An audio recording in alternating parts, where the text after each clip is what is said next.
기도하겠습니다. 그러면 율법이 하나님의 약속들과 반대되는 것이냐?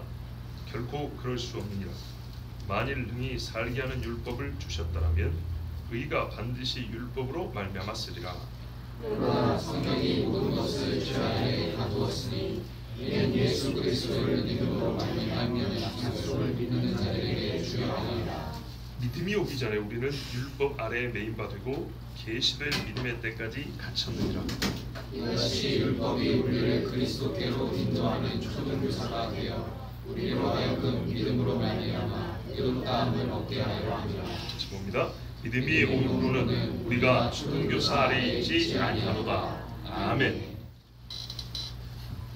오늘 우리가 갈라디아서 말씀 1장부터 6장까지 전체를 보고자 하는 이유는 우리가 얻은 자유에 대하여, 곧 죄에서 자유롭게 됨에 대하여 다시 한번 듣고 마음에 확신하며 믿음이 더욱 공고해지기 위함입니다. 즉 자유에 대한 교리를 다시 듣는 것입니다.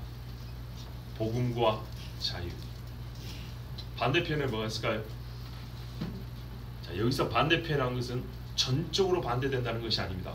어떤 측면에서 반대되는 겁니다. 복음과 자유, 율법과 종노릇이죠. 율법은 어느 측면에서 반대되는 것이고 복음에 대하여 일치되는 부분이다. 크게 보면 같이 복음이지만 예수 그리스도로 말미암아 주시는 믿음으로 말미암는 의를 말하자면 믿음과 율법, 이런 측면에서 율법은 복음에 반대되는 것입니다. 그러나 자유와 종노릇은 전체적으로 반대되는 것입니다. 그렇습니다. 다시요. 복음과 율법은 전체로 반대되는 것이 아닙니다. 어떤 한 측면에서 반대되는 것입니다. 믿음과 율법, 아시겠죠? 어떤 측면에서 반대되는 것입니다. 그러나 자유와 종노릇은 완전히 반대되는 것입니다. 전체적으로. 이렇게 비유를 하나 드릴게요. 아이가 있습니다. 아이가 부모님을 기다립니다. 엄마를 엄청나게 보고 싶어하고 엄마를 만나고 싶습니다. 그런데 이 아이가 엄마한테 가지 못하도록, 또는 엄마가 올 때까지 붙들고 있는 사람이 있습니다. 한 사람은 보호모예요. 한 사람은 납치범입니다. 뭐가 똑같습니까? 부모로부터 떨어져 있는 아이를 데리고 있습니다. 그리고 지금 이 아이를 놓아주지 않습니다. 이 아이는 부모에게 가고 싶습니다. 엄청나게 가고 싶습니다. 그런데 왜 보호모는 놓아주지 않을까요? 지금 나가면 부모를 못 만나니까. 아시겠어요? 이 아이가 지가 생각하는 엄마를 만나는 방법대로 하면 오히려 엄마하고 길을 완전히 엇갈려서 평생 못 볼 수 있으니까. 엄마가 출장을 갔다고요. 그래서 몇 개나 왔단 말이죠. 근데 애가 3살밖에 안 되는데 말을 할 줄 알겠는데 엄마한테 갈 거야 그래. 엄마 회사 어딘 줄 알아? 엄마 어디 있는 줄 알아? 그래. 그래, 너에게 자유를 줄게. 가. 손 놔주면 어떻게 되죠? 얘는 제일 안 좋은 케이스는 집 문을 나가자마자 엘리베이터에 낑겨 죽습니다. 아주 안 좋은 케이스예요. 잘해봐야 길을 헤매다가 경찰서에 들어가겠죠. 결국에는 집으로 다시 돌아와야 되겠죠. 부모는 그런 의미에서 아이를 놔주지 않습니다. 엄마가 올 때까지. 아시겠습니까? 요게 율법입니다. 우리는 율법을 납치범으로 생각한다. 아닙니다. 납치범은 자기 이익을 위하여 아이를 놔주지 않습니다. 아이를 해치고자 합니다. 요거는 사탄입니다. 사탄은 사람을 절대로 아버지 그리고 메시아에게 보내지 않게 하여 꽉 붙들어 둡니다. 반대되어 있죠. 아이의 뜻과 반대되어 있습니다. 그렇죠? 결국에 이 부모와 아이는 만나야 합니다. 만나야 하는데 납치범은 절대 만나게 해줄 마음이 없고 단물만 쑥 빼먹고 여차만 아이를 죽일 생각입니다.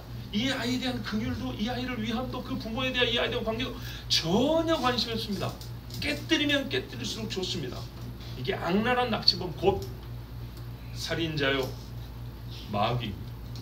그래서 마귀는 여기서 아이가 못 벗어나게 하기 위하여 아주 악랄한 방법을 쓰는데 그게 뭐냐면 죄에 빠져 살게 합니다. 자, 보험원은 어떻게 하죠? 지금 놔주지 않습니다. 그럼 놔주지 않는 동안 어떻게 합니까? 때립니까? 아닙니다. 너희 엄마에 대해 설명해 줍니다. 엄마가 몇 시에 온대. 뭐 사가지고 온대. 엄마 와서 너를 정말 예뻐해 줄 거야. 그리고 그 엄마가 부탁한 말을 엄마가 올 때까지 가르칩니다. 초등교사, 예, 몽학선생, 아버지를 만날 때까지 그 아버지가 맡겨두신 것을 이 아이에게 가르칩니다. 그리고 아버지가 올 때 문을 열어줍니다. 품을 풀어줍니다. 너희 아버지다, 달려가! 그럽니다. 딱 가니까 어떻게 해요? 아저씨 이렇게 안 하고 아빠 이런다. 알아본다. 그리고 어이구, 우리 딸이 아빠 운동에 많이 컸네.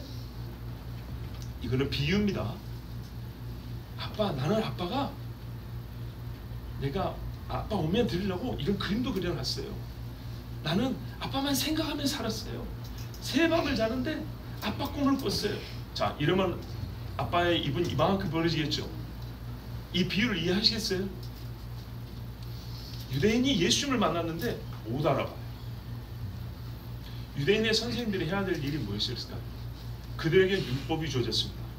이 율법을 가지고 뭐라 하면 저기 당신의 메시아가 저기 계시고 세례요한처럼 이렇게 외쳐줘야 됩니다.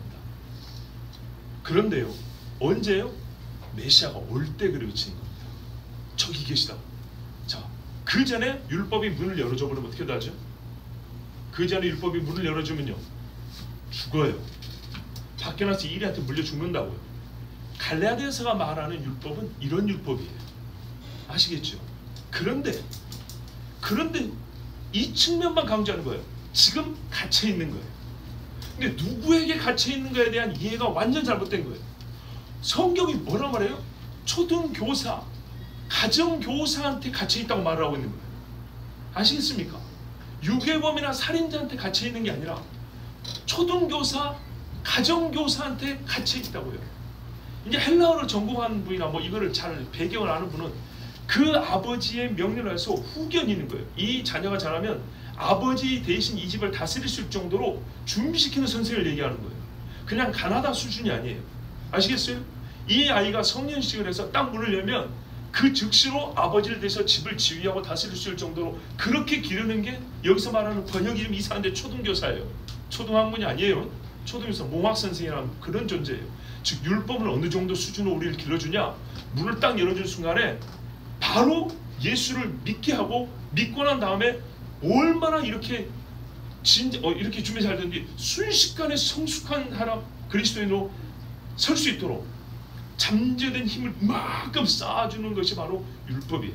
왜요? 우리 안에 하나님이 거룩한 것을 담아줬기 때문에. 이해가 되시죠? 그런데 왜 바울은 갈라디아서 율법 또는 율법의 행위에 대하여 이렇게 부정적 뉘앙스를 풍길까요? 이겁니다. 율법은 봐보세요. 갈라디아서를 이해하는 아주 중요한 키포인트입니다. 율법은 이 역할을 한다 그랬지 의를 준다고 말한 적이 없어요. 아시겠어요? 율법은 바로 지금 이와 같은 역할, 제가 지금 설명한 이런 역할을 한다고 그랬지 내가 예수를 대신하여 네 아버지를 대신하여 내가 아버지다라고 말한 적이 없어요. 이해되십니까? 동의되죠? 율법은 즉 의를 준다고 한 적이 없다고요. 그런데 문제가 되는 건 뭐냐면 어떤 작자들이 와서 율법이 의를 준다고 가르친 거예요. 율법의 몽학선생된 정체를 가르쳐준 게 아니고 예수를 믿고 의를 얻는 게 아니라 율법을 행함으로 의를 얻는다고 이렇게 가르친 거예요. 그러니 자동적으로 어떻게 해요? 이 사람들을 비판하면서 율법이 언급이 될 수밖에 없죠. 그겁니다. 근데 율법을 어떻게 지켜야 의를 얻냐 했더니 다 지키려면 힘들잖아요. 근데 원래 하려면 다 지켜야 되거든요. 근데 이 못된 놈들은 다 지키는 건 지들도 못하니까 굳이 딱 하나 올립니다. 결국에는 예수를 못 믿게 할 심산이니까는 자기 모순이지만 사람들이 듣기에는 그런 것 같아 할 때 딱 건져서 몇 표면 할례입니다. 왜요? 믿음으로 의를 얻는다고 한 아브라함이 첫째 사람이고 대표적 예인데도 불구하고 그 믿음으로 의를 얻은 아브라함이 할례를 받았거든. 그러니까 할례 이야기를 꺼내면 당신들이 믿음으로 의롭다함을 얻은 아브라함도 할례를 받았으니까 할례를 받아야 참으로 의롭게 된다는 말하기가 얼마나 좋겠어요. 이해가 되시죠? 그래서 이 사람들이 율법으로 의를 얻는다고 주장하면서 예를 든 게 할례입니다. 그러니까는 이 할례 문제에 사람들이 쏙쏙 넘어간 거예요. 그러니까 바울이 이 할례 문제부터 시작해서 너희가 본래 얻은 자유에 대하여 가르치는데, 율법의 행위로 의를 얻는 것이 아니다. 율법 안에 우리 갇혔다는 말은 뭐냐면, 율법이 아까 제가 말한 건 비유인데, 율법은 실제로 보호 역할을 하면서 어떻게 했냐, 우리로 하여금, 여기는 보호가 부모의 관계지만은, 그렇죠, 초등선생과 부모의 관계지만은 실제로 이게 비유고 실제로는 뭡니까? 율법과 메시아의 관계잖아요. 메시아가 하는 일이 뭐죠? 죄의 삶입니다. 그래서 율법은 우리에게 어떻게 하냐면 죄 안에 갇혀놓은 거예요. 가둬놓은 거예요. 왜? 다른 데서 죄 용서를 구할 생각을 못하도록. 이제 이해가 되죠? 선생이 문을 열어주면 이 애가 다른 아줌마 붙잡고 우리 엄마 한단 말이에요. 뒷모습 보고 우리 엄마하고 비슷하냐고 쫓아서 엄마 이런단 말이에요. 요 짓을 하면 안 돼요. 그래서 율법이 어떻게 하냐면 우리가 죄인형을 가르쳐주고 메시아가 필요하다는 걸 가르쳐줬어요. 거울이 된단 말이에요. 하나님의 의를 보여줬어요. 얼마나 우리가 그 의에서 멀어져 있고 하나님을 모독했는지를 가르쳐준 거예요. 그러면 당장 우리 인간이 해야 될 게 뭐죠? 의를 얻는 방법을 찾아야 되겠죠. 근데 율법이 뭐라냐면 못 가. 깨달았으면 가만히 있어. 네가 얼마나 죄인지 알겠지? 예수 죄인지를 모르면 더 비참한데 죄인 줄 알았어. 근데 율법은 죄인 줄 알았으니까 제가 어떻게 하면 의를 얻을 수 있습니까? 어떻게 하면 구원을 얻을 수 있습니까? 했더니 가만히 있어. 이게 율법이에요. 아직 하나님의 때가 되지 않았어요. 여기 있어. 그런데 어떤 인간들은 섣불리 어떻게 해요? 다른 종교에서 이제 의를 얻어보겠다. 육체적인 어떤 수고로 의를 얻어보겠다. 율법을 부지런히 지켜서 의를 얻어보겠다. 근데 율법은 이걸 허용하지 않아요. 너 죄인인 걸 깨달았지? 죄책감을 느끼지? 괴롭지? 그거 가지고 메시아 올 때까지 가만히 있어. 어디 가지 마. 그거 갖고 나가면 너는 오히려 죽는 거야. 깨달았으면 그 깨달은 걸 갖고 기다리란 말이야. 그 깨달았기 때문에 제가 의 얻는 방법을 찾아보겠습니다. 제 마음 아시잖아요. 어떻게 하면 제가 하나님께 가까이 수 있겠습니까? 이건 하나님이 아직 허락한 게 아니야. 그러니까 가만히 있어. 근데 요 가만히 있어를 강조해서 율법이 우리를 억압하고 우리의 자유를 억눌렀다고 표현한 거예요. 요게 잘못 이해된 거다 이 말입니다. 겁나게 쉽죠? 성화자매 이해가 돼요? 이해가 잘 안 되면 끝나고 오빠한테 다시 한번 물어보세요. 율법이 우리를 억압했어요. 죄 아래 가두었어요. 죄를 깨닫게 해준 다음에 이 죄를 해결할 수 있는 방법을 가르쳐주지 않았어요. 율법 안에 그 방법이 없어요. 반드시 율법 밖에서 그 방법을 찾아야 돼요. 근데 율법이 그 방법을 찾지 못하게 막아놨어요. 왜요? 율법이 이렇게 말을 해요. 나는 죄를 해결할 방법이 아닌데 메시아가 오셔. 메시아가 오면 네 죄를 해결해 준단 말이야. 가만히 있어. 내가 그분이 어떤 분인지 소개해 줄게. 짐승제사 드리지? 하나님 앞에 번제를 바치지? 바로 요것이 나타내는 그분이 올 거야. 너는 깊이 생각하고 있어. 그분이 올 때까지 나를 잘 읽어. 나를 부지런히 읽고 그 믿음을 가져. 보지 못했지만 내가 소개해준 그분이 너의 아버지란 말이죠. 나중에 문 열면 대문 열면 아빠가 간단 말이죠. 문 열면 네가 볼 수 있도록 내가 그분은 아닌데 그분을 잘 가르쳐줄 테니까 다른 데서 의를 얻거나 다른 데서 죄 용서를 받거나 네가 어떻게 하고 죄를 해결할 생각하지 말고 내 안에서 그냥 배워. 잘 읽고 그분이 올 때까지 여기 있어. 자, 그래서 율법을 열심히 읽고 생각하고 상고하고 너희가 성경에서 영생을 얻는 줄 알고 성경을 상고하거니와 이 성경이 나에 대하여 가르치신 것이라. 이 율법을 말한단 말이죠. 그러니까 율법을 부지런히 생각하면 바로 묵상하면 예수님을 만날 수 있었던 거예요. 자, 여기서 제가 조금 딴소리인데요. 우리 생각에 대하여 여러분 하나의 좀 교훈을 주고자 합니다. 그 로댕의 생각하는 사람인가? 뭐 그거 있죠. 작품 이렇게 이거 보면 사람들이 그냥 겉모습만 보고 보통 근심에 쌓인 사람들 이렇게 막 또 그놈을 폼 잡잖아요. 남들 이리 생각한단 말이에요. 근데 그 작품을 만든 사람은 이렇게 설명을 했어요. 왜 이 사람이 생각하는 사람인 줄 아냐? 잘 봐라 어떻게 만들어놨는가. 눈을 쫙 힘을 주고 감고 있고 입술이 눌려있다. 이 사람의 등 근육과 팔 근육이 보이냐? 생각하느라고 온몸에 힘을 주고 있다. 손끝과 발끝을 봐라. 이게 생각하는 사람이라고 했어. 우리는 생각이 아주 편하고 쉬운 걸 생각하거나 또는 진지하게 생각이라는 것을 생각 자체를 잘 안 해요. 그런데요, 참으로 성경에 생각하라 많잖아요. 바로 로데는 그 이야기한 거예요. 생각이란 실제로 우리에게 얼마나 큰 힘을 요구하는 작업인지. 그 작품이 그래요. 근육이 이렇게 돼 있고요. 사람이 인상이라든지 그러니까는 모든 힘이 그 한 가지 주제에 집중돼서 온몸 힘을 다하는 모습, 그게 로댕이 생각하는 사람이에요. 성경의 율법을 그렇게 생각하는데 깊이 생각하라 그러잖아요. 누가 찔러도 모를 정도로 온몸에 힘이 돼 이렇게 막 이렇게 생각하라는 거예요. 그런데 하나님의 말씀 그렇게 생각하지 않으니까 갈라디아서 율법만 나오면 전부 다 어떻게 해요? 용어가 몇 개 있잖아요. 단어 몇 가지. 복음과 믿음과 반대되는 것처럼 보이는 단어 몇 가지에서 우리는 그냥 율법에 대해서 다 알았다고 생각해버리고 전체적으로 무슨 말씀하는지를 이해를 못하고 넘어간다고. 그래서 제가 오늘 21절에서 25절을 중심으로 하여 여러분에게 먼저 전체를 볼 수 있는 가장 중요한 요점을 설명을 먼저 해드린 겁니다. 자, 1장부터 제가 빠른 속도로 볼게요. 감사하게도 우리 성경은 단락마다 소제목이 붙어있죠. 먼저 인사를 합니다. 예전에 들으셨겠지만 갈라디아서는 축복이나 좋은 인사가 없습니다. 왜? 분이 나서 쓴 거기 때문이죠.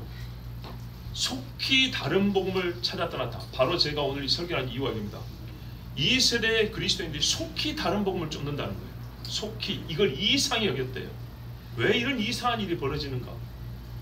그 결과 우리는 참 자유를 빼앗겼는데 왜 그렇게 되는가? 곧 쉽게 다른 복음을 쫓고 쉽게 자유를 뺏긴다는 건 자유가 그만큼 우리에게 있어서 취약하다는 얘기예요. 예, 우리 인간하고 결합된 자유는 이 결합력이 너무 취약하다는 거예요. 왜 그런가? 자유가 본래 복음이잖아요. 복음은 폭발력이 강한데 복음을 붙들고 있는 인간의 믿음이 약하다고. 믿음이 이 복음을 붙들고 있어서 능력이 되게 하는데 믿음이 약한 게 문제고, 어째서 우리 믿음이 이렇게 쉽게 흔들리는가? 그래서 옛적인 선배들은 이 믿음이 약하기 때문에 신앙 고백과 신조의 교육이 필요하다고 했어요. 교리를 배운다고 했어요. 그래요. 그래서 저는 오늘 다른 방법을 취하지 않고 바로 그 약한 믿음부터 해서 그것을 지정한 이 교리, 갈라디아서를 통해서 그 교리를 배우고자 하는 거예요. 6절부터 보면 다른 복음은 없다. 근데 어떤 인간들이 갖고 너희들에게 다른 복음을 가르친다. 이렇게 복음 비슷한데 본질은 복음이 아니다는 거죠. 이걸 가르친다. 그러나 내가 너에게 전한 것을 조금이라도 바꾸는 그런 복음은 가짜 복음이고 저주를 받을 거다.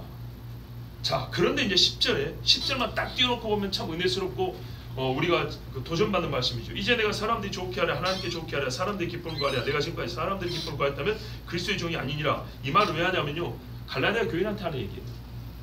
내가 다른 사람들을 좋게 하지 않으려고 너희에게 이렇게 복음을 전했다 그 말이 아니고, 내가 지금부터 너희한테 야단을 좀 칠 것인데 내가 처음부터 누구에게도 사람에게 좋게 하려 한 적이 없다.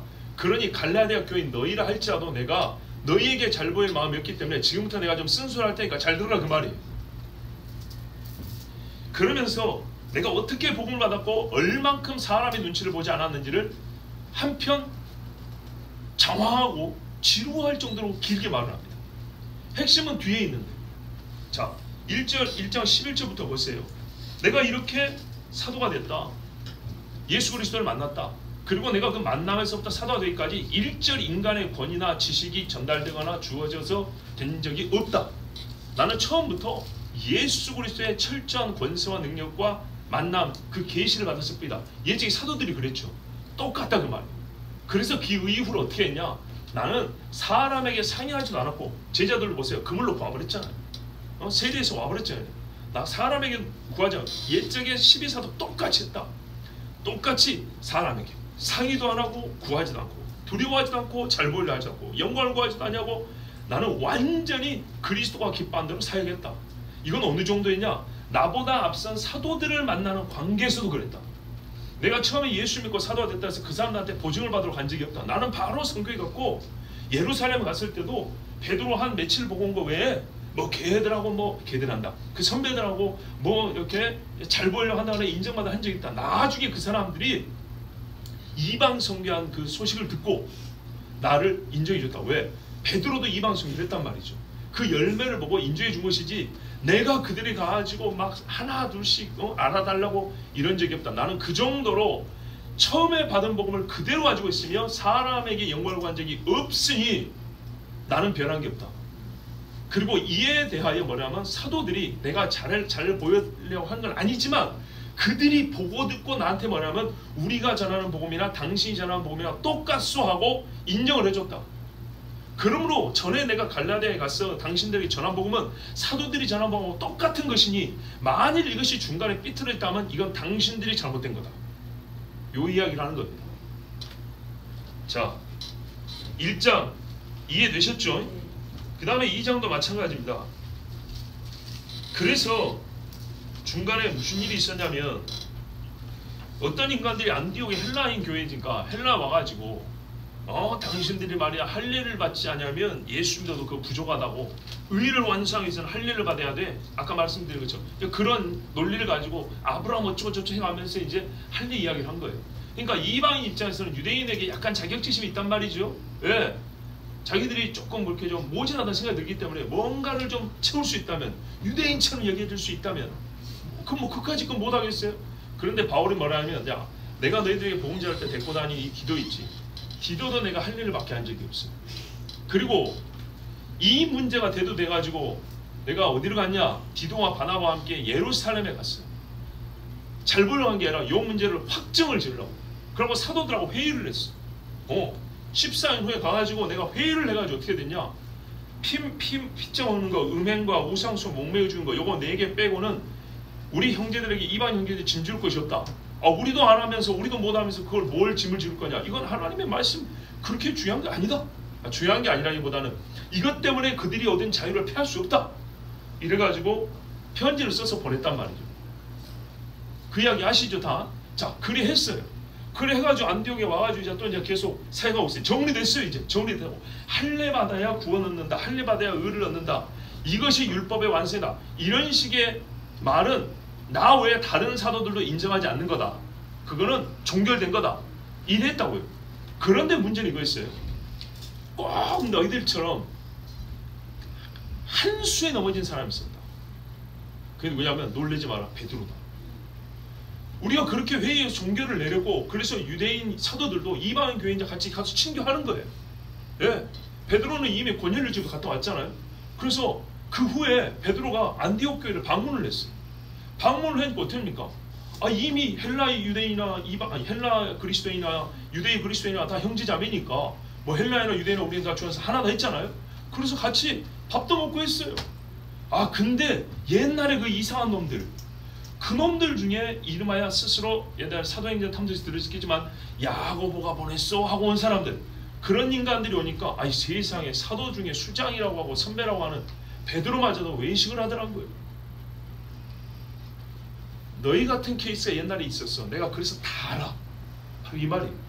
베드로가 같이 밥 먹다가 아닌 척 해버렸단 말이죠. 그래서 내가 얼마나 사람을 보지 않냐면 내가 그 수천 명한테 면전에서 베드로를 책망을 했다. 아직 본론에도 안 들어갔어요. 갈라디아 사람들아 나 그렇게 해왔어. 그리고 베드로가 그때 어떻게 했냐? 나를 오히려 거꾸로 책망하고 내가 잘못됐다. 아니 베드로가 자기 잘못 인정했단 말이야. 그러므로 당신들한테 지금부터 내가 해주는 율법과 복음의 관계 자유에 대한 이야기 잘 들으라. 이미 내가 지금 너에게 편지 쓰는 말은 실사례로서 검증된 사건이니까 베드로 사건에서 이미 검증이 끝난 거니까 너희가 지금 말하자면 베드로가 여차하면 더욱 큰일 날 뻔했는데 거기서 멈춰서 다행이지 베드로도 잠깐 실수했던 그 문제에 너희 이미 빠져가고 있는 거야.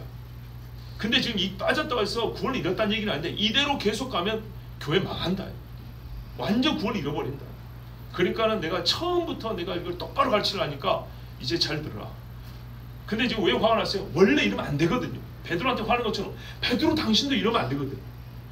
그런데 지금 이런 율법 문제로 외식하여 쓰러지고 실족한 문제가 있기 때문에 바울이 이렇게 화를 낸 거예요.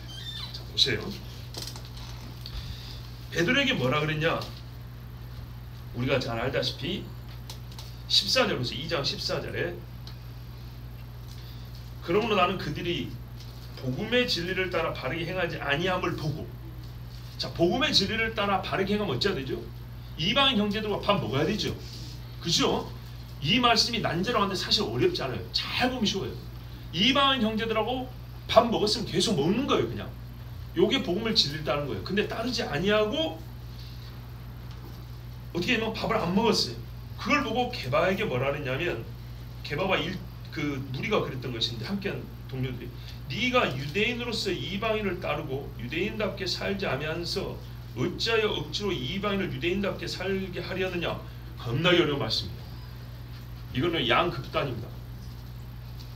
유대인다움과 그렇지 않음이 무엇이냐에 따라서 두 극단으로 갈립니다. 첫 번째는 유대인답다는 것은 율법주의자. 두 번째는 유대인답다는 것은 예수 그리스도를 믿고 의를 얻은 자. 유대인답다라는 게 둘 중에 어떤 거냐에 따라 다른 거예요. 여러분 어떻게 생각하세요? 뭐 같아요? 답다라는 말이 약간 긍정적이죠. 유대인답게 살아야 되는데 답지 못하게 산다 그랬죠. 아까 뭐라 했어요? 복음의 진리를 따르지 아니함으로. 그렇죠? 복음의 진리를 따르지 아니함으로 유대인답게 살지 못하면서. 그러면 유대인답다는 게 뭘까요? 네가 진짜 여기서만 참 유대인이라면 복음의 진리를 따라야 되고 하던 대로 계속 해야 되죠. 그런데 그거를 버렸어요. 아시겠죠? 그러면서 이 사람들은 거꾸로 자기가 옛적에, 보세요, 여기서 유대인이 양면을 써요. 가짜 유대인, 참 유대인이 아니라 율법주의적으로 살았던 유대인 되게 하려고 하는, 끌고 가는 거예요. 자기가 외식함으로써. 이해가 되십니까? 다시 들어보세요. 이 6장의 긴 말씀을 여러분에게 간략하게 말씀드리려니 참 시간이 너무 아쉽습니다만은, 그래서 하나하나를 깊게는 못합니다. 그러나 중요한 포인트는 어쨌든 짚고 넘어가야 되죠. 요겁니다. 당신이 오리지널 유대인이라면 당신이 이달 메시아를 만났잖아요. 자유를 얻었잖아요. 요 자유를 얻어서 이방인들하고 이제 어떻게 밥을 먹어요. 이게 진짜 유대인다운 거예요. 그런데 이걸 잃어버렸어. 그런데 이제 거꾸로 어떻게, 이게 쟁점 두 가지입니까? 이걸로 끝난 게 아니라 당시의 그 행동은 이방인들이 어떻게 하면 옛적 유대인을 본받는 꼴이 되어버렸다는 거예요. 네가 여기서 외식해버리면. 외식을 배운다는 거예요. 이제 바나바도 외식을 따라갔다 했잖아요. 그죠? 그러면 이방인 형제들 아직 어린데 뭘 배우겠냐? 베드로 네가 한 걸 따라하지 않겠냐? 바리새적인 유대인, 참 유대인이 아니라 가짜 유대인, 옛날에 복음을 몰랐을 때 유대인, 그거를 이 사람들이 본받게 되는단 말이에요. 그러니까는 책망을 받아 마땅하죠. 예스, 바로 이겁니다. 그래서 바울이 뭐라 그래요? 야, 사람이 의롭게 되는 것은, 그러니까 여기서 이제 15절, 우리는 본래 유대인이요 이방 죄인이 아니로되, 이것이 말이죠, 참 유대인에 대한 좀 긍정적 어감입니다. 사람이 의롭게 되는 것은 율법의 행위로 말미암지 않고, 16절입니다. 오직 예수 그리스도의 믿음으로 말미암 줄 알므로 우리도 그리스도 예수를 믿나니 이는 우리가 율법의 행위로서가 아니고 그리스도를 믿음으로써 의롭다함을 얻으려 함이라. 그러니까 율법의 행위로서 의롭다함을 얻으라는 게 가짜 유대인인데, 이런 모양으로 지금 외식을 하면 이방인 그리스도인들 그리 끌고 가는 꼴이 된다 이 말이죠. 그러면 안 된다는 거예요. 그러면 바울아, 아니 베드로야, 당신이 야곱에 온 사람들을 뭐 눈치 보지 말라는 거예요. 왜? 우리가 그리스도와 함께 정과 욕심을 십자가에 못 박았지 않냐. 우리가 내가 내 육체 가운데 살아서 나를 살아서 나를 위해 죽으신 하나님 아들 믿는 믿음을 사는 게 아니냐. 앞으로 이런 짓 하지 마. 2장 정리되셨죠? 자, 그렇습니다. 그러니까 이제 본격적으로 책망합니다. 자, 베드로 사례까지 너희가 다 들었다면 너희 행위 어떠하냐? 어리석도다 갈라디아 사람들. 어리석도. 3장 보세요. 예수 그리스도께서 십자가에 못 박히신 것이 너희 눈앞에 밝히 보이거늘 누가 너희를 꾀더냐? 내가 너희에게서 다만 이것을 알려 하노니 너희가 성령을 받은 것이 율법의 행위로냐 혹은 듣고 믿음으로냐. 이 사람들이 성령까지 받았어요. 불세례까지 받았단 말이에요. 근데 여기까지 온 게 과연 무엇으로 인하여 오게 된 것이냐 이 말입니다. 자, 혹시 졸리면 앞으로 오시면 됩니다. 그래서 듣고 말씀을 믿음으로다. 그런데 3절 이제 새로운 쟁점이 부각됩니다. 너희가 이같이 어리석으냐? 성령으로 시작했다 이제는 육체로 마치겠느냐? 너희가 이치 많은 괴로움을 헛되이 받았느냐? 과연 헛되냐? 너희에게 성령을 주시고 너희 가운데서 능력을 행하신 이의 일이 율법의 행위에서냐 듣고 믿음에서냐? 그렇죠? 성령까지 받은 게 뭐 때문이라고요? 믿고 의를 얻었기 때문이죠. 하나님의 말씀 그리스도의 복음을 믿고 의를 얻었기 때문이죠. 맞습니까? 그런데 이 사람들이 지금 육체로 마치려 한대요. 자, 그럼 육체로 마치려 한다는 뜻이 뭘까요? 율법의 행위를 지킴으로 의를 얻으려 한다는 것이겠죠. 그러니까 육체로 마치겠느냐 하면서 5절에 율법의 행위에서냐 이렇게 나오지 않습니까? 교환해도 될 말씀. 자, 그래서 이제 그들이 이 복음에서 떠나게 된 그 미혹자들이 썼던 예를 가져다가 바울이 다시 설명을 해줍니다.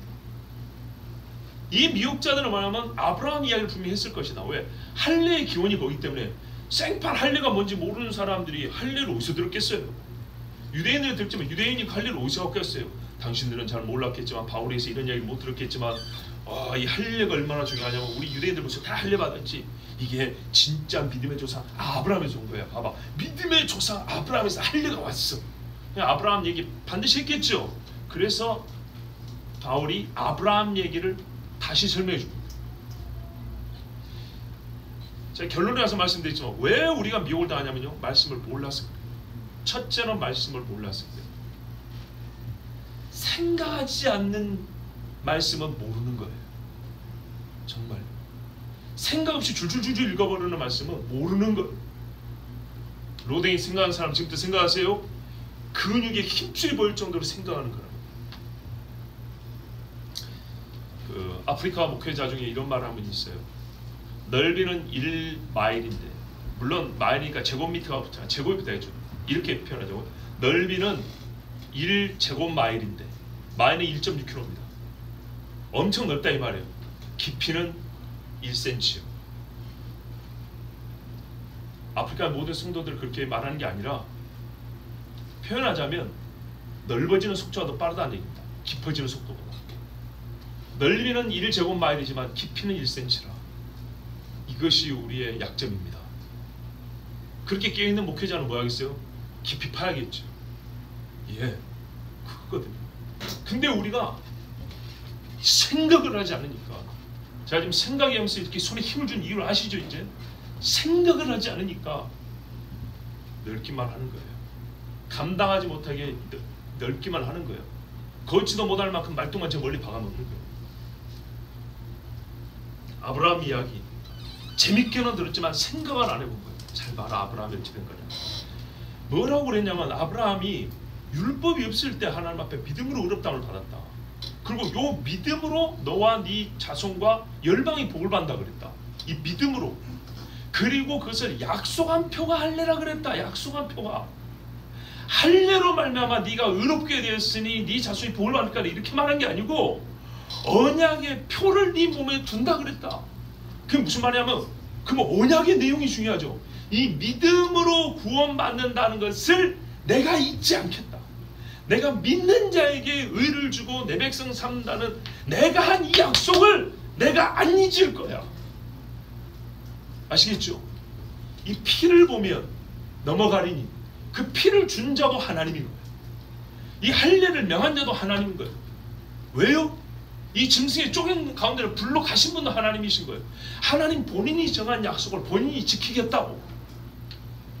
연약한 인간으로서는 어떻게 해요? 자기 몸에 있는 표를 보면서 하나님이 이렇게 약속하셨자고 믿음을 잃지 않게 하시고 하나님 본인은 잊을 일이 없지만서도 연약한 인간과 약속을 했기 때문에 내가 절대 잊지 않는다고 네 몸에 내가 표를 둔다 이 말이에요. 이 표는 약속이 아니고 약속의 표라고요. 그러므로 할례로 구원을 얻는 게 아니고 믿음으로 장차 올 메시아에 대한 믿음으로 구원하는 거란 말이에요. 이것을 표로 남겨준 거예요. 겁나기 쉬운 이야기죠. 근데 어떻게 이걸 바꿔갖고 할례를 믿음을 대신하는 자리로 넣어버렸을까요? 이 정도로 우리는 취약한 믿음을 구조를 갖고 있어요. 자, 그리고 또 이렇게 말해요. 약속은 그때 주어졌는데 이제 그 약속이 오기까지 우리 인간들이 뭐죠? 그 약속의 틀을 아까 보모가 뭐 한다고요? 아버지 만날 준비를 한다고요. 그죠? 이건 비유입니다. 아버지를 만날 자녀로서 기르게 한다고요. 근데 메시아를 만날 우리는 첫 번째 뭘 갖춰야 되냐? 그분을 만나서 죄사함 받을 준비를 한다고요. 이게 제일 중요한 겁니다. 오늘 아침에 마가복음 강의 들으신 분들은 확실히 알죠? 죄사함부터 시작해서 죄사함으로 끝납니다. 예수님이 누구에 대한 논란이 그렇게 종결됩니다. 궁금하면 들으세요, 여러분. 죄사함의 문제 제일 중요하기 때문에 율법이 먼저 한 거는 뭐냐면 우리로 하여금 죄 아래 가둬두는 거예요. 죄를 깨닫게 한다고요. 그러나 뭘 말해요? 이 율법을 통하여 당신은 메시아를 보게 되겠지만 나는 당신에게 구원을 주지는 않습니다. 말하자면 할례의 표와 같은 이 표를, 약속을 기다린다는 믿음의 표를 갖고 살게 하는 거예요. 살 전반에서 그의 영과 육 모든 것에 의해서, 모든 것에서 그가 메시아를 기다리는 자가 되도록 하는 게 율법이고, 그것을 우리는 메시아가 오기까지 그 안에 있었던 거예요. 그런데 문제는 뭐냐면 메시아가 왔는데도 그 안에서 살고자 하는 자들은 어느 정도에 빠진 사람이냐?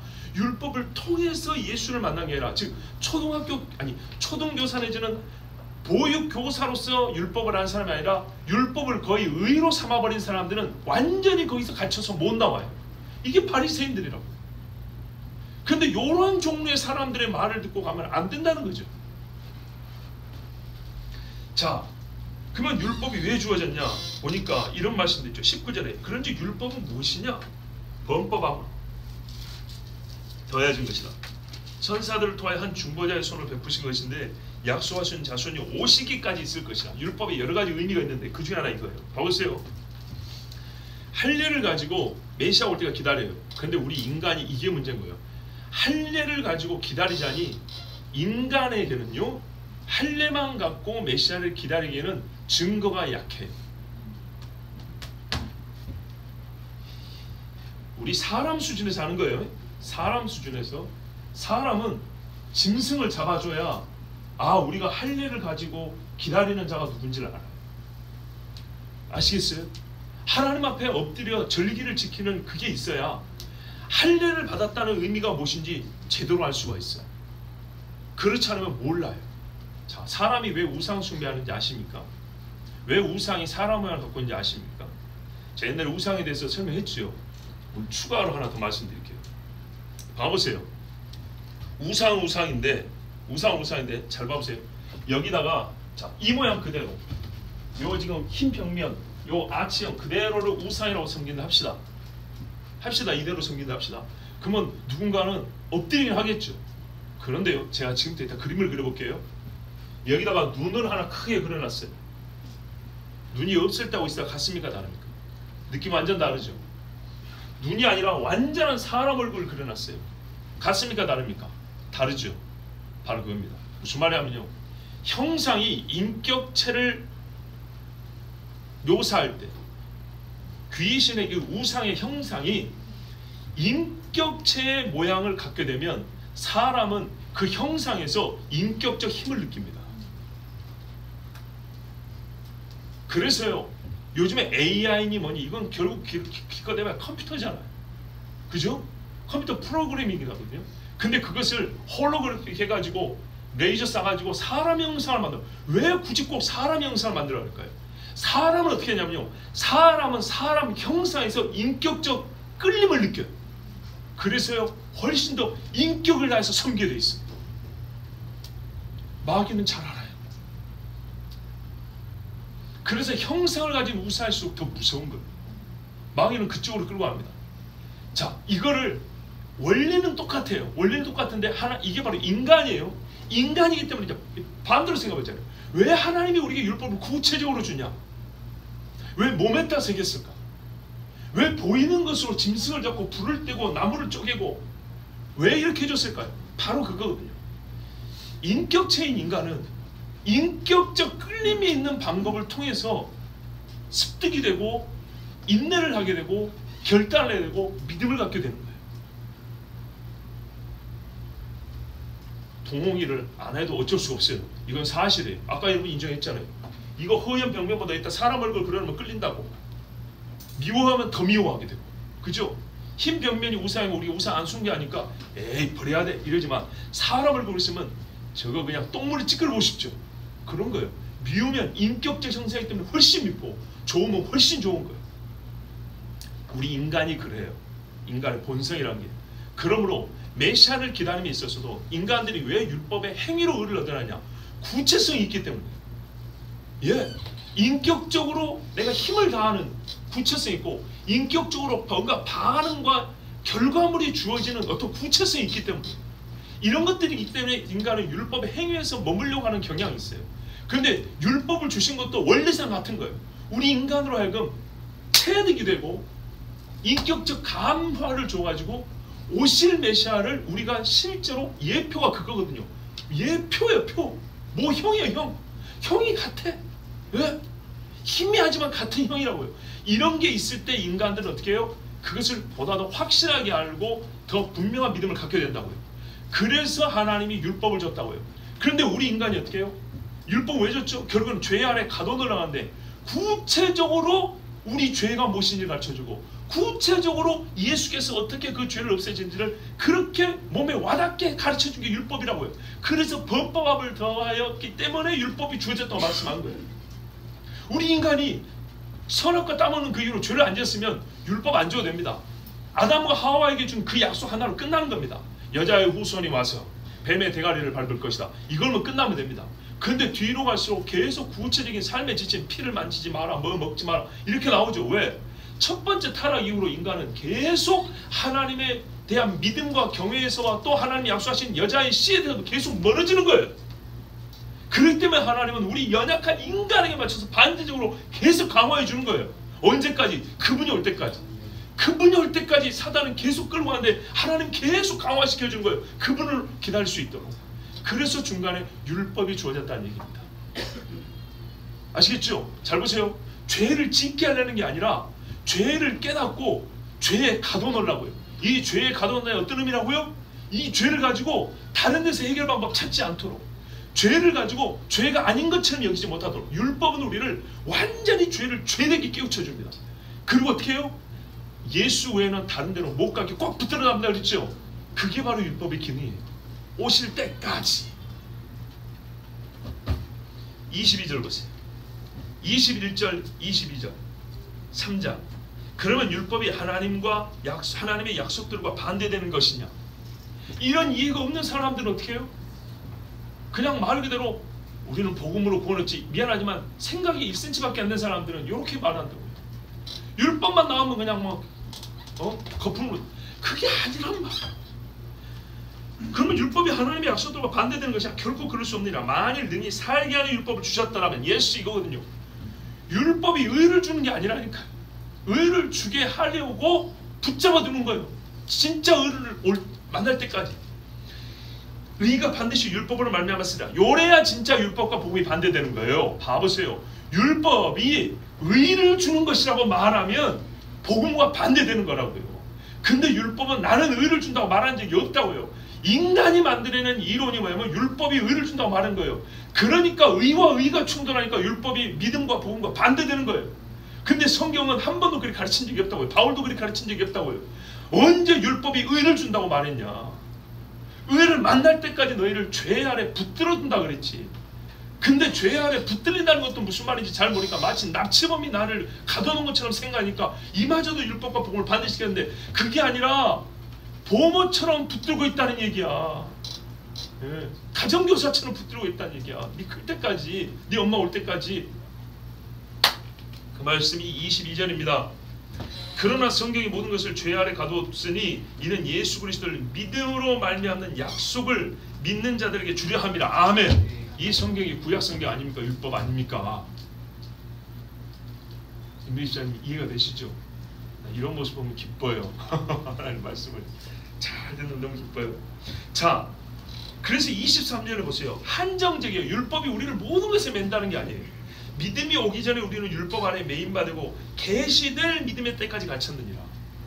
어떤 올무가 있다면 할 때 자유로 풀어줄 때는 의도가 있는 거 아니겠습니까? 그죠?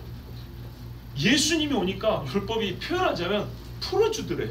그러면 처음부터 율법은 무슨 의도를 갖고 있었죠? 예수를 만나게 하려고. 이같이 율법이 우리를 그리스도께로 인도하는, 제일 중요한 인도하는 초등교사. 우리 학교 초등학교 교사 선생님 안 된다 그랬어요. 성인이 될 때까지 아버지 대신하여 가르치는 자. 이게 바로 아버지의 뜻이 여기에 들은 율법에. 이게 초등교사인데 번역을 이렇게 해놨어요. 초등교사가 되어 우리로 하여금 믿음으로 말미암아 의롭다함을 얻게 하려 함이라. 율법이 뭐래요? 믿음으로 말미암아 의롭다함을 얻게 하려고 가둬놨대요. 아빠 엄마 만나게 해주려고. 믿음이 온 후로는 우리가 초등교사 아래에 있지 아니하도다. 그러니까 믿음이 왔으니까 이제 예수님 왔다 그 말이죠. 그러니까 이제는 어떻게 해요? 참 자유를 얻고 예수님과 동행하라는 얘기입니다. 그게 뭐예요? 성령이 오셨네. 성령이 오셨네.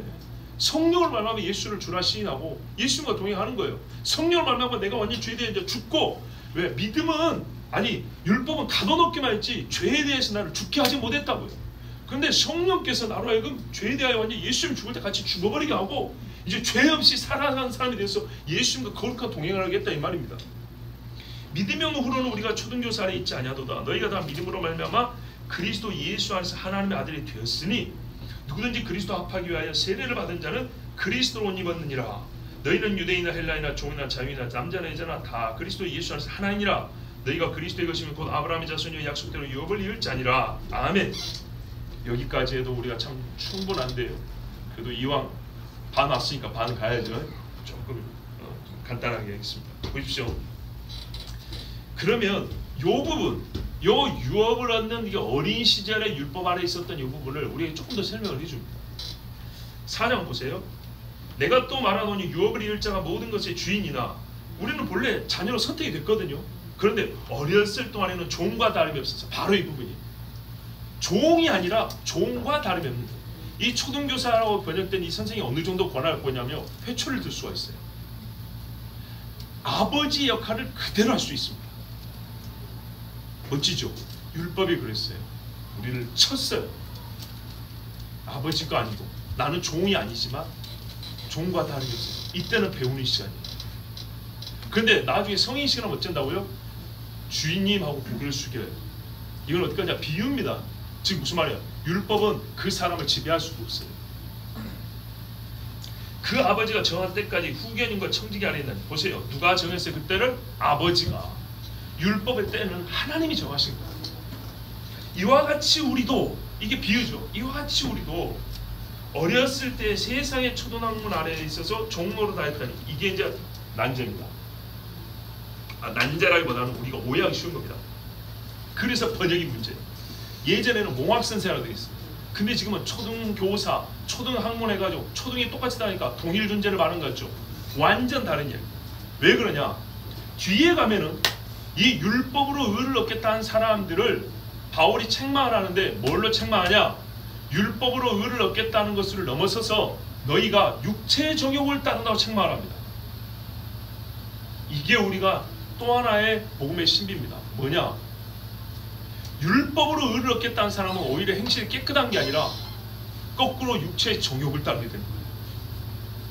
참된 믿는 사람은 도덕 방종주의에 빠지지 않았어요. 믿음으로 구원받으니까 내 마음대로, 구원열차 탔으니까 내 마음대로 안 하고요.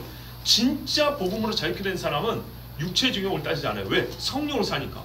그런데 이것도 하지 말아야 돼, 저것도 하지 말아야 돼 하면서 이걸로 의를 얻겠다고 하는 율법주의자들은 어떻게 되냐? 오히려 정욕에 빠지게 되는 거예요. 이 놀라운 비밀을 뒤에 4장 5장에 가르쳐주고 있어요. 그러니까 실제적으로도 거룩하게 살고자 한다면 절대 율법주의에 빠지면 안 됩니다. 자, 때가 찼어요. 그래서 어떻게 해요? 여자에서 아들을 보내셨죠. 그렇죠? 그래서 그 율법 아래 있던 자들 이제 속량을 했어요. 아들의 명분을 받게 하시고. 아빠 아버지가 부르겠어요. 이후로는 내가 뭐예요? 종이 아니고 아들이니, 아들이면 하나님으로 말미암아 유업을 얻는다 그랬어요. 이 유업을 얻는다. 우리는 다 이해해요. 근데 이 갈라디아 사람들, 이방 사람들 아직 어리다 그랬죠, 바울이. 그래서 잘 몰라요. 그래서 성경에서 그들이 읽었을 만한 또는 들었을 만한 성경 비유를 이야기를 하나 끌어다 또 예를 설명해 줍니다. 사라하고 하갈 이야기 알지? 그러면서 얘기를 해줍니다. 사라를 통해서 낳은 아들만 아브라함의 씨라고 했다. 믿음의 유업을 받을 자라 했다. 믿음으로 구원받은 사람은 바로 요 이삭과 같이 유업을 얻는 자가 되는 것이다. 오케이? 그러니 갈라디아 사람이 오케이 했겠죠. 자, 이렇습니다. 자, 요렇게 해서 구원을 얻었고 이렇게 해서 자유를 얻었다 이 말이에요. 자, 여기서부터 이제 뭐죠? 용어가 바뀝니다. 용어가 바뀌어요. 잘 보세요. 처음에는 복음에서 믿음으로 자유로 깊어지고 또 매우 현실의 이야기, 적실성을 가지고 있습니다. 왜냐하면 이 인간들이 믿음을 버린다고 한 게 아니라 자유를 잘못 누림으로써 그들의 믿음이 틀렸다는 것을 보였기 때문입니다. 그들이 복음을 잘못 배웠다는 걸 잘못 듣고 미혹당한 걸 보여줬기 때문입니다.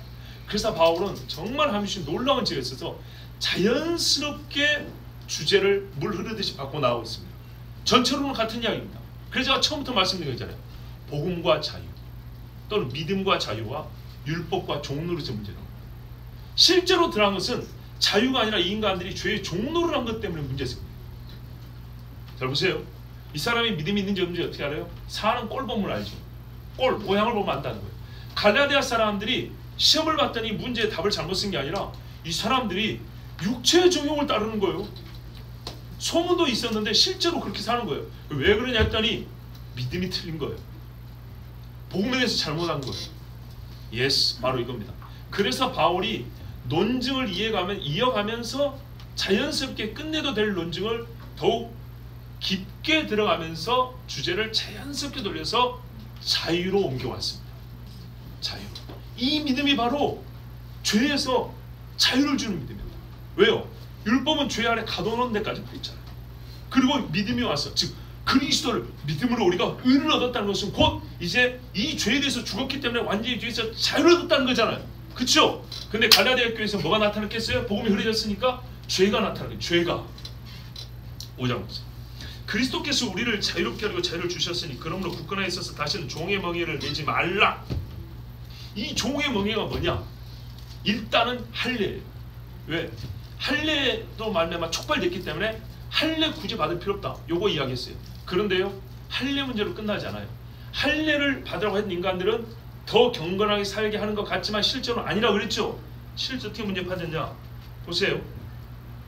야, 할례 말하는 사람이 3절 보세요. 율법 다 지켜야 되는데 어떤 인간이 이거 지키더냐? 못 지킨다는 거죠. 그죠? 근데 가만 보니까 이렇게 말하는 사람들이 7절 보세요. 너희가 지금까지 할례 이야기 안 할 때도 내가 전에 좀 보고만 다른 짓을 잘 하더니 항상 경주자 비유했죠. 경주자 군사. 아니 선하고 정직하게 군사 달리기를 다 하더니 이삭의 이 할례파가 들어오니까는 경주를 못하네. 달리지를 못하네. 달리지를 못했다는 게 뭔 말이에요? 너희가 이 자료를 갖고 육체의 기회를 삼아버렸다는 거예요. 중간중간에도 이제 적은 누룩 이야기 있고 뭐 이런 이야기 있는데요. 자, 무슨 말이냐면 지금까지 이 사람들이 이 믿음 때문에 고생도 많이 했거든요. 예, 지금까지 고생도 많이 했는데 부과된 문제가 이거였어요. 봐보세요. 할례파의 말을 들으니까 고생을 지금까지 이렇게 했던 것이 헛되게 보이는 거예요. 이 사람들 말 들으니까 고생 이렇게 즉 예수 믿는다고 핍박 이렇게 안 당해도 됐던 문제인데 육체 누릴 건 누리고 핍박은 덜 당할 수 있었는데 요 두 가지가 현실에서 나타난 문제였어요. 이 사람들이 핍박을 교묘히 피해가는 꾀를 내는 거예요. 그리고 드러내놓고 죄를 짓는데 말하면 자유를 누린 거라고 이딴 소리를 하는 거예요. 그죠? 이상한 소리를 하는 거예요. 그러니까 이제 실제적인 문제를 바로 잡아야 되겠죠. 예, 바로 그겁니다. 진리를 더 깊이 가르치면서 실제적인 문제를 바로 잡습니다. 할례만이 잠깐만요. 할례만이 종노릇을 의미하는 것이 아닙니다. 이 사람들이 뭐냐면 육체의 기회를 삼아 죄를 지어 어떻게 하냐면 예전에는 믿음의 경주를 잘 하여서 서로 간에 사랑으로 종로를 하더니 이제는 육체의 죄의 종로를 하는 지경까지 범위에 갔고 서로 물고 뜯는 일이 벌어졌다 이 말입니다. 교회 안에서. 보세요. 믿음이 아닌 다른 걸로 의를 얻으려면 이렇게 되는 거예요. 내가 선한 행실로 의를 얻어야지, 선한 행실로 공로를 쌓아야지 하는 순간 한두 번은 선을 행할 수 있을 것 같아요. 예. 그런데 그게 결국은 어떻게 하냐면 반드시 자기 영광을 추구하는 쪽으로 기울어져서 물고 뜯어 다른 사람을 밟고 일어나는 이런 악한 죄까지 저지르게 되는 거예요. 갈라디아 교회 이런 일이 벌어진 거예요. 그래서 말하는 16절 보세요. 내가 이르노니 너희는 성령을 따라 행하라. 그리하면 육체의 욕심을 이루지 아니하리라. 자, 이건 할례만의 이야기 아닙니다. 그러니까 깊게 보지 않으면 육체의 욕심 이꼴 할례, 육체의 소욕 이꼴 할례, 단어 대 단어로만 보면 이렇게 가는 거예요. 그런데 그렇지 않아요. 여러분 봐보세요. 18절 보세요. 너희가 만일 성령이 인도하신 바가 되면 율법 아래 있지 아니하리라. 19절 육체의 일은 분명하니 곧 음행과 더러운 것과 호색과 우상숭배와 주술과 원수 맺는 것과 분쟁과 시기와 분쟁과 당지는 것과 분열한 것과 이단과 투기와 술취함과 방탕함과 또 그와 같은 것들이라. 예스. 보십시오. 율법이 이걸 명한 적이 있습니까? 율법이 이걸 명한 적이 없어요. 이게 정말 우리가 경고를 드려야 됩니다. 여러분 이거는요 율법이 금한 거지 명한 게 아닙니다. 그렇죠? 율법이 금한 것인데 왜 율법을 지켜서 의를 얻고자 하면 이런 일이 벌어지죠? 보세요. 네가 유대인으로서 유대인답게 살지 못하면서 이방 사람들 유대인답게 하려느냐? 요 모순에 빠지는 거예요. 그러면서 우리가 잘 아는 22절부터 이하에 성령의 열매가 나옵니다. 그래서 3장에도 이런 말은 너희가 성령을 시작했다 육체로 마치겠냐 이 말은 예수를 믿고 의를 얻었다가 이제는 율법을 지켜서 의를 얻는 것으로 돌아가겠느냐 그것만 말하는 게 아니라 오히려 예수를 믿는 이 성령으로 시작한 사람은요 육체의 소욕을 이기고 성령의 열매를 맺는데 너희가 율법의 행위로 의를 얻고자 하다 보니까 어떻게 됐냐? 오히려 육체의 소욕을 따르게 됐다는 거예요. 그러니까 어리석더라 너희 사는 꼴을 보면 아는데 이걸 깨닫지 못한다는 말이냐. 너희가 자유를 누린 가운데 자유를 잃었다 이 바보들아. 다시 죄의 종로를 한 대로 가버렸다. 보다 더 정나라에 말하면 율법이 가르쳐주고 어쩌면 좋습니까 하는 그것 같은 험한 때로 떨어져 버렸다 이제. 아니 율법도 없는 인간들이 되어버렸다. 그렇지 않습니까? 율법이 있는 사람은 무서워서라도 조심하겠죠. 근데 더 험한 데 떨어니까 이게 그리스도가 주는 자유를 누리는 거야 하면서 지 멋대로 살아가 버린 거예요. 그런데 이게 왜 일어났다고요? 아쉽게도 로마서에도 말하지만 선한 율법을 줬더니 율법으로 죄의 교회를 삼았다는 것처럼 인간들이 율법을 지킴으로써 의를 얻겠다고 하는 이런 역발상을 하자마자 오히려 율법이 명한 것보다도 율법 아래 살 때보다도 못한 훨씬 더 험한 죄의 종로로 사는 데까지 빠져버린 거예요. 즉 율법도 없는 자들이 되어버렸어요. 최소한 율법만 있어도 이리 안 할 짓을 하게 되는 거예요. 그러면서도 겉보기는 뻔질하게 그리스도의 자유요 이렇게 말한 거예요. 그래서 우리가 가진 자유라는 게 얼마나 취약하냐 이 말이죠. 자유가 약하다는 게 아니고요. 자유를 누려야 될 우리 인간이 약하다는 거예요. 우리가 그 강한 자유, 그 힘 있는 자유를 스스로 버려버리는 손에 힘이 약해요.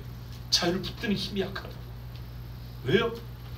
하나님의 말씀을 생각하지 않으니까. 갈라디아 사람들아 내가 너희에게 전한 복음이 무엇이었더냐. 왜 너희는 악한 자들이 와가지고 나불거리는 말에 너희 생각을 다 빼앗겼다. 24절 보세요. 그리스도 예수의 사람들은 육체와 함께 그 정욕과 탐심을 십자가에 못 박았느니라. 만일 우리가 성령으로 살면 또한 성령을 행할지니 헛된 영광을 구하여 서로 노엽게 하거나 서로 투기하지 말지니라. 오 이런 사람 자기 영광을 구하는 거예요. 자기 영광. 보세요. 율법주의로 살는 사람은 다 자기 영광을 있잖아요. 예수님이 말했어요. 너희가 율법에서 성경에서 영생을 논지하고 상고하거냐. 이 성경이 나를 증하는데 너희가 나를 찾지 못한다. 왜? 너희는 하나님이 주시는 영광을 구하지 않고 사람의 영광을 구하기 때문에 알았어요. 그 모든 말씀은 말씀으로 다 통하는 거예요. 그런데 사람의 영광을 구하고 서로 투기하고 다투니까 어떻게 하냐? 싸움이 나겠죠? 그러면 어떻게 해요 이제?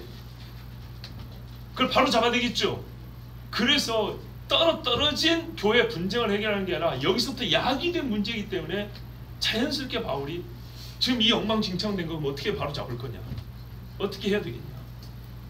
6절 보세요. 이제 이런 일이 드러나잖아. 너희가 온유한 심령으로, 신령한 온유한 심령으로 바로 잡아라. 그리고 너도 똑같은 시험을 받을까 두려워해라. 그리고 그 사람이 약하지 않냐? 그럼 네가 좀 져줘라. 그리스도의 법을 성취하라. 이게 바로 그리스도 믿음으로 의롭다는 말 있는 거죠. 곧 말하면 성령으로 말미암아 사는 겁니다. 형제 사랑, 내 이웃을 내 몸같이 사랑하는 모든 말씀에 하나님 사랑하고 이웃 사랑이 다 이루었나니 하니, 그거 요거 너희가 먼저 깨달은 네가 먼저 실천해라. 그런데 되지도 못하고 된 줄로 생각하는 그런 인간들은 스스로 속인 것이다. 그러니까 꼭 자기 자신을 잘 살펴보고 짐을 져라. 그리고 이렇게 잘 가르쳐주는 자들과는 좋은 것을 함께 해라. 속이지 마라. 하나님은 만월의 여김을 당하지 아니한다. 업신여김을 당하지 않는다. 너가 뿌린 대로 그대로 거둘 것이다. 그래서 이게 따로 떨어진 교훈이 아니라서 왜 이 말을 하게 된지를 다시 이야기해 줍니다. 8절. 자기의 육체를 위하여 심는 자는 육체로부터 썩어질 것을 거두리라. 성령을 위하여 심는 자는 성령으로부터 영성을 거두리라. 이 사람들이 지금 엄한 것 쫓아가지고 육체로 썩어질 것을 거두고 있는 주인이 거리 가지 말고 성령으로 심어서 영성을 꼭 거두어라. 이 일을 하다 보면 이미 지금 미혹된 사람이 많으니까 서로 힘들고 낙심이 되겠죠. 이걸 어디까지 가르쳐야 되나, 어떻게 해야 되나. 그렇지만 낙심하지 말라고. 때가 이름에 거둘 것이더라. 그래서 우리가 좋은 일을 하는데 믿음의 가정들에게 먼저 그렇게 하라 하면서 말씀합니다. 그러면서 또 한 가지 참 중요한 말씀인데 11절 이하에 바울이 이제 눈이 좀 어둡단 말이죠. 근데 큰 글씨로, 그래서 거의 친필로 썼다고 그러죠. 이렇게 썼는데 12절 13절이 아까 베드로의 외식에 대하여 풀 수 있는 단서를 제공해주는 말씀입니다. 마지막 나온 문제 하나. 무릇 육체의 모양을 내려 하는 자들이 그들을 육체의 모양을 내려 하는 자라고 또 다르게 부릅니다. 억지로 너희에게 할례를 받게 함은 그들이 그리스도의 십자가로 말미암아 박해를 면하려 함뿐이라. 할례를 받으면 박해를 면할 수 있대요. 어떤 메커니즘에서 그런지는 잘은 모르겠어요. 여기가 어차피 이방 땅인데 유대인 사회 같으면 몰라도, 아니면 유대인들이 핍박하는 수도 있겠죠.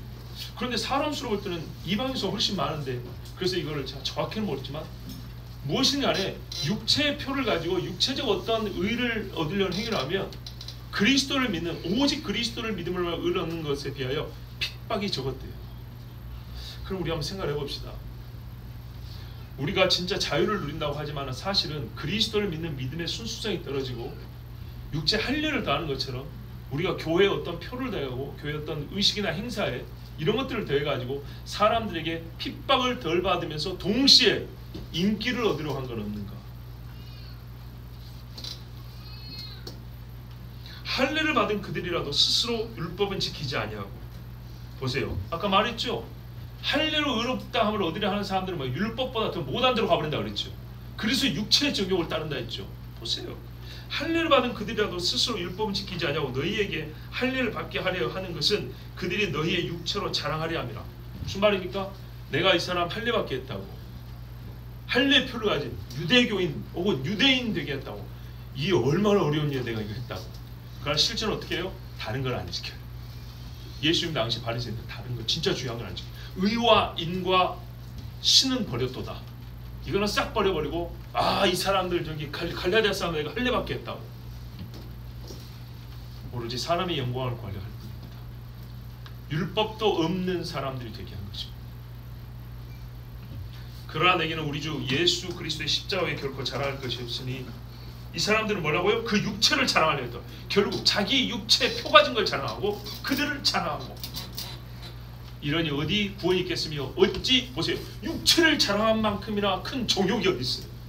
그러니 육체의 정욕을 따르는 인간들이 될 수밖에 없는 겁니다. 그러나 너희는 14절입니다. 그러나 너희는 우리 주 예수 그리스도의 십자가에 결코 자랑할 것이 없으니 그리스도로 말미암아 세상이 나를 대하여 십자가에 못 박히고 내가 또한 세상을 대하여 그러하니라. 이것입니다. 할례라고 할례가 아무것도 아니로되 오직 새로 지으심을 받는 것만이 중요하니라. 무릇 이 규례를 행하는 자에게와 하나님의 이스라엘에게 평강과 긍휼이 있을지어다. 아멘.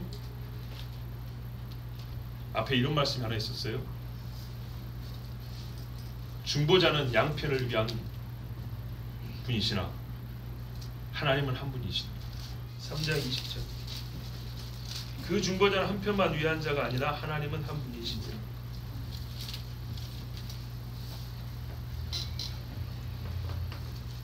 모든 이 언약과 복음, 그의 아들과 약속의 표는 하나님으로부터 일방적으로 왔습니다. 누가 간섭한 적도 없고 가르친 적도 없고 변개시키지도 못하고 중간에 바뀐 적도 없습니다. 하나님이 바꾼 적도 없습니다. 처음 하나님이 뜻하시고 주어지어서 지금까지 변함없이 똑같은 약속이, 한 약속이 지금까지 왔습니다. 그리고 일방적으로 이 약속을 주신 하나님이 일방적으로 중보자를 세웠습니다. 근데 일방적으로 중보자를 세웠기 때문에 그 중보자가 바로 그 일방인 하나님께만 유익하냐? 아니, 이 중보자를 양편을 위하여 세웠다고 했습니다. 뭘 말합니까? 그리스도 예수가 오기까지 하나님이 모든 걸 주셨고 또 그리스도 예수가 옴으로써 우리가 하나님과 화평하게 됐잖아요. 연합하게 됐잖아요. 그러면 그리스도 예수가 오기까지 주신 모든 것도 곧 우리로 하여금 하나님과 연합하게 하려 합니다. 우리가 하나님의 자녀가 되게 하려 합니다. 그 모든 약속들이 예수 안에서 최종적으로 종합이 되고 완성이 된단 말입니다. 그리고 이 예수가 양쪽 손을 잡는단 말입니다. 그럼 예수가 오기까지 주셨던 것들은 바로 하나님의 한 언약 안에 들어있는 것이고 예수가 옴으로써 어떤 것은 완성, 어떤 것은 종결되는 겁니다. 그러므로 우리 안에는 무슨 표가 있어야 되죠? 바로 예수 그리스도의 표가 있으면 됩니다. 예수의 표가 있다는 건 어떤 말이죠? 처음 창세부터 주신 모든 약속을 이미 우리가 믿고 있고 가지고 있다는 얘기입니다. 그것이 내 안에서 하나님의 뜻하신 만큼의 의의 분량이 차서 이루어졌다는 얘기입니다.